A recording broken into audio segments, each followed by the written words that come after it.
Hi all, a very good evening to all of you. कैसे हो आप सब लोग? Myself Chetan Garg and I welcome you all to our Geometry Gem series. यार आज का जो क्वेश्चन है ना काफी अच्छा क्वेश्चन है, थोड़ा सा टफर साइड पर है, ठीक है।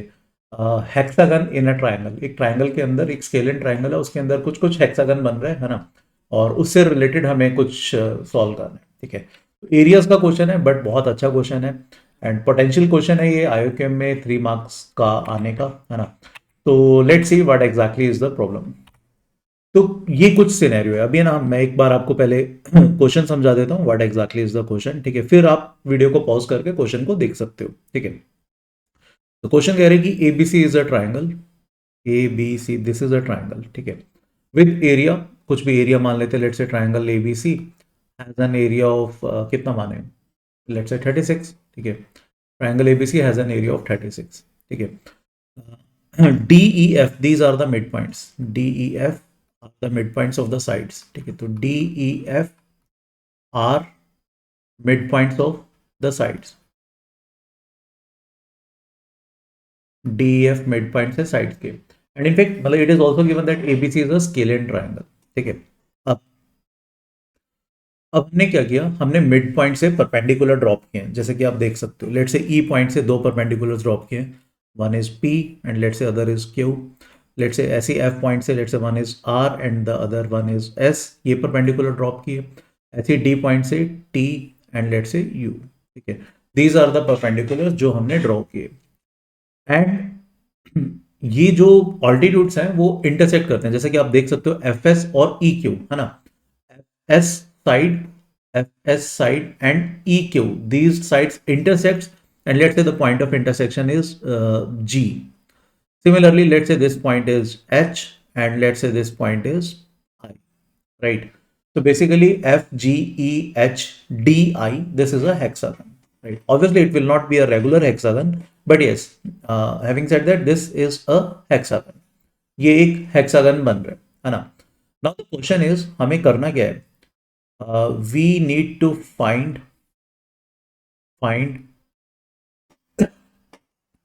area of the hexagon, area of hexagon।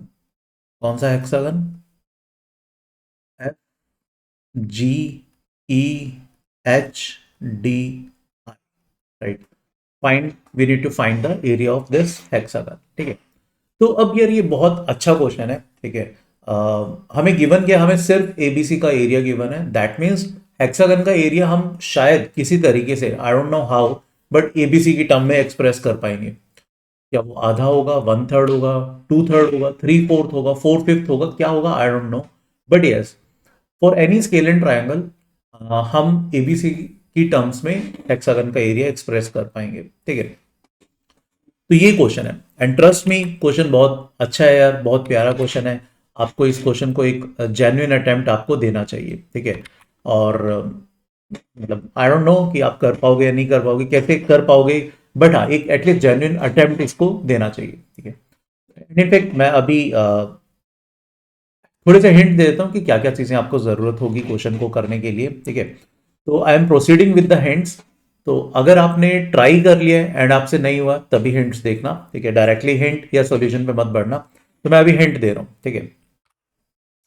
तो पहला हिंट क्या है, लेट से कोई भी ट्राइंगल है, ABC is let say any triangle, I am not talking about this question, ABC is any triangle.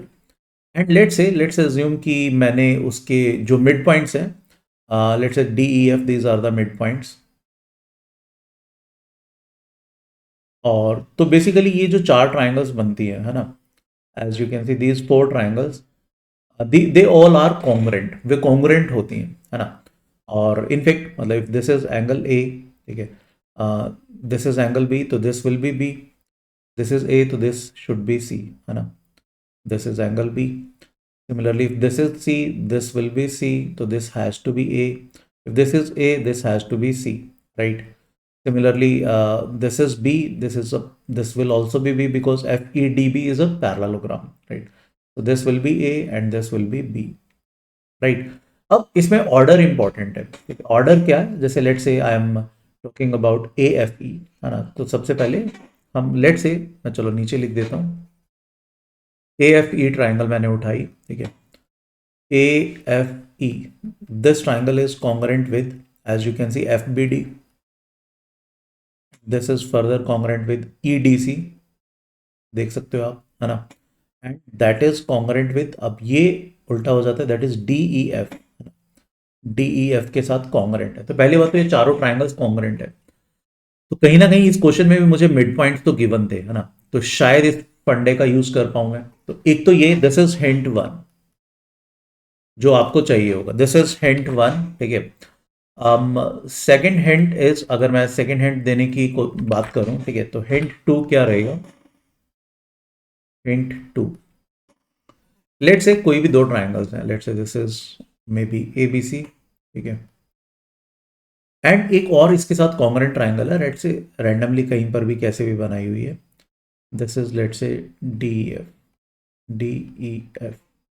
ठीक है, and it is given that ABC is congruent with DEF and obviously in that order, मतलब AB is equal to DE and BC is equal to EF and this AC is equal to DF, ठीक है, इसी order में ये congruent है, ठीक है। तो अगर मैं, सेकेंड हिंट ये है, लेट से मैंने B से परपेंडिकुलर ड्रॉप किया एंड लेट से मैंने C से परपेंडिकुलर ड्रॉप किया, ठीक है, let say this point is M and let say this point is N, ठीक है, and let say P is the point of intersection, ठीक है, एंड सिमिलरली लेट से मैंने यहाँ पर, अभी मैं BC साइड ले रहा हूँ, यहाँ पे BC के कॉरस्पॉन्डिंगली कौन सी साइड आएगी? EF, है ना। लेट से मैंने सेकेंड वाली ट्राइंगल में DEF में मे बी E से परपेंडिकुलर ड्रॉप किया एंड लेट से F से परपेंडिकुलर ड्रॉप किया, ठीक है, let say this point is S, this point is T, this point is let say P, P हम वहाँ पे यूज कर चुके हैं, late say this point is Q, ठीक है। तो अगर मैं बात करता हूँ एरिया ऑफ ट्राइंगल BPC, मतलब कि ये वाला एरिया, अब ये BC साइड के साथ बन रहा है, तो यहाँ पर ये EF साइड के साथ ये जो एरिया बन रहा है, that is EQF, that should be equal to area of triangle EQF, because ABC और DEF कॉन्ग्रेंट थे। तो बाकी जो कॉरस्पॉन्डिंगली दोनों ट्राइंगल्स में अगर मैं कुछ भी कर रहा हूँ, जैसे मैंने यहाँ पे ऑल्टीट्यूड्स बनाए हैं, है ना, दोनों ट्राइंगल्स में, तो कॉरस्पॉन्डिंग ट्राइंगल जो बन रही होंगी उन सबका एरिया सेम रहेगा, ठीक है। ये दो हिंट है यार, इन दोनों हिंट्स को यूज करो, ठीक है, and I am very sure अगर आप कंफर्टेबली इन दोनों हिंट्स को यूज करके सॉल्व करने की कोशिश करोगे तो you must be able to solve this question, ठीक है। अब वीडियो को पॉज करो, 4-5 मिनट ट्राई करो, है ना, try to solve this question, hopefully आपसे हो जाएगा, ठीक है। मैं अभी सॉल्यूशन के साथ प्रोसीड कर रहा हूं एक बार, ठीक है। तो मान लो मैंने EF को ज्वाइन कर दिया, ठीक है, मान लो मैंने DE को ज्वाइन कर दिया एंड मान लो मैंने FD को भी ज्वाइन कर दिया, ठीक है, इन तीनों को मैंने ज्वाइन कर दिया। तो ऑब्वियसली एक चीज तो मुझे पता है कि इन सब का area, area of AFE that is equal to area of FBD that is equal to area of CDE that is equal to the area of the middle triangle which is DEF। अभी देखो ना, थोड़ी देर पहले hint one में मैंने बताया था आपको, all these four triangles they are congruent, congruent है तो obviously their area will also be same, है ना। तो ये जो सेंट्रल ट्राइंगल है जो हेक्सागन के अंदर बन रहा है, DEF ट्राइंगल, है ना, उसका area should B 1/4 of area of triangle ABC। जो मुझे गिवन है ABC का एरिया कितना था? 36, तो दैट शुड बी 9। तो इतना तो समझ में आ गया कि DEF का एरिया बनेगा 9। Make sense? ये सबको क्लियर? ठीक है। अब देखो, अब इसके बाद और क्या इंपॉर्टेंट चीज थी, अगर मैं अब बात करता हूं, जैसे AFE ट्राइंगल की बात करता हूं, ठीक है, या लेट से अभी अगर हम बात करते हैं, आ, मैं नामकरण चलो दोबारा कर देता हूं, क्या क्या नाम थे? ABCDEF, एक सेकेंड दो, ABC was the triangle, DEF, this is D, this was E, this was F, ठीक है, एंड फर्दर ये थे GHI, okay, this was G, this was H and this was I। ये हमारे पास नाम थे, ठीक है। अब लेट से मैं, और देखो हमने कौन कौन से ट्राइंगल्स को कॉन्ग्रेंट किया था, ये मैं दोबारा से लिख देता हूँ, AFP FBD EDC, ठीक है, तो AFE FBD EDC and it should be DEF, है ना, EDC के बाद DEF, yes. DEF, these 4 triangles were congruent in that order, है ना, ऑर्डर वाइज हमने लिखे थे, ये सारी ट्राइंगल्स कॉन्ग्रेंट थी, ठीक है। अब लेट से अगर मैं AFE ट्राइंगल को अलग से प्लॉट करता हूँ, लेट से आई मैंने थोड़ा सा अलग निकाल लिया AFE ट्राइंगल को, सिर्फ AFE को, और इसके सारे ऑल्टीट्यूड्स बना दिए, ठीक है। ये जो तीनों ऑल्टीट्यूड थे, F से था, let say this point was M, this point is N, F M कर दिया, इसको N मान लिया, एंड A से भी ड्रॉ कर दिया, let say this point is P, and let say this point of intersection is Q, ठीक है। तो अब देखो, अगर मैं AFE ट्राइंगल की बात करता हूं, मैंने, अच्छा दिस पॉइंट वाज G, है ना, इसको Q की जगह let's make it G, that point was G, ठीक है। अब थोड़ा सा यहां पे ध्यान से देखना आप लोग, अगर हम बात करते हैं लेट्स से ट्राइंगल हेक्सागन की बात करता हूं मैं, एरिया ऑफ हेक्सागन FGEHDI, ये एरिया 4 ट्राइंगल से बना हुआ है। एक ट्राइंगल तो DEF है जिसका मुझे एरिया पता है ना, वो 1/4 था ABC का। उसके अलावा एक एरिया इसमें आता है FGE का, right, plus area of triangle FGE, ये समझ में आ रहा है, प्लस और क्या आ रहा है, FID का आ रहा है, FID, प्लस और कौन सा एरिया आ रहा है, प्लस HDE का एरिया आ रहा है, ठीक है। ये 4 एरिया से बना हुआ है, ठीक है। अब देखो, अगर मैं बात करूं आपसे, अगर मैं FID ट्राइंगल का एरिया की बात करता हूं, FID, क्या मैं बोल सकता हूं कि ये FBD ट्राइंगल AFE के साथ कॉन्ग्रेंट थी, ठीक है।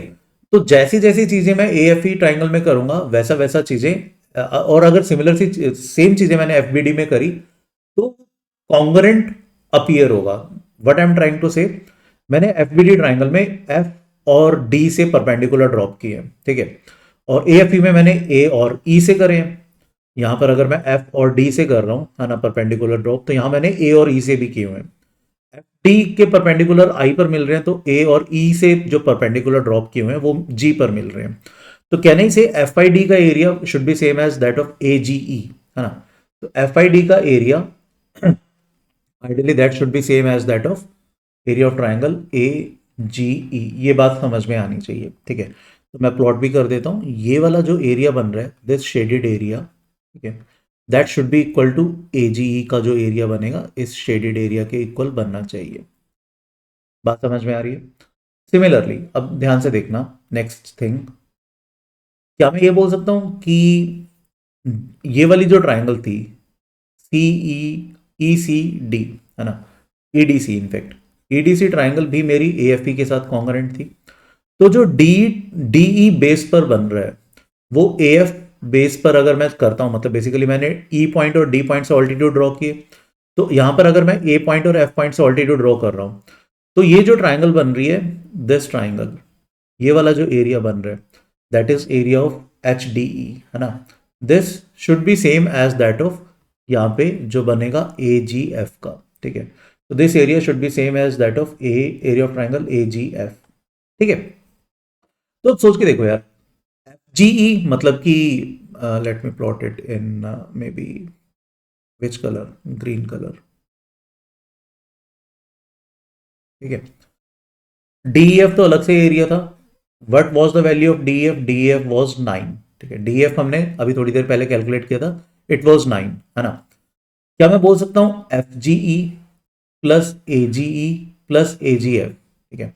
अगर आप ध्यान से देखोगे, FGE plus area of triangle AGE plus area of triangle AGF, क्या ये तीनों चीजें मिलकर आपकी एरिया ऑफ ट्राइंगल AFE बना रहे हैं, विच वॉज 9, जो 9 था, ठीक है। होपफुली ये समझ में आना चाहिए, जो ऑलरेडी 9 था, ठीक है। तो इसका मतलब क्या हुआ, हेक्सागन का जो एरिया था वो DEF जो कि 9 है, प्लस द रिमेनिंग एरिया, ये वाला एरिया विच इज इटसेल्फ 9, ठीक है। तो हेक्सागन का एरिया कितना बन जाएगा, 9 + 9 विच इज 18। ये बात समझ में आई, ठीक है। तो यार ये है ना एक बहुत इंपॉर्टेंट कॉन्सेप्ट था कॉन्ग्रेंट ट्राइंगल का। ट्राइंगल में मिड पॉइंट्स को जब हम ज्वाइन करते हैं तो किस तरीके से चीजें बिहेव करती हैं, कॉन्ग्रेंट ट्राइंगल्स का ऑर्डर भी ध्यान से रखना था, है ना, कि ये जो भी चार ट्राइंगल्स कॉन्ग्रेंट बन रहे हैं उनका ऑर्डर क्या बनता है, ठीक है। तो final answer will be 18। Hopefully ये क्वेश्चन अब आपको समझ में आ गया होगा, है ना।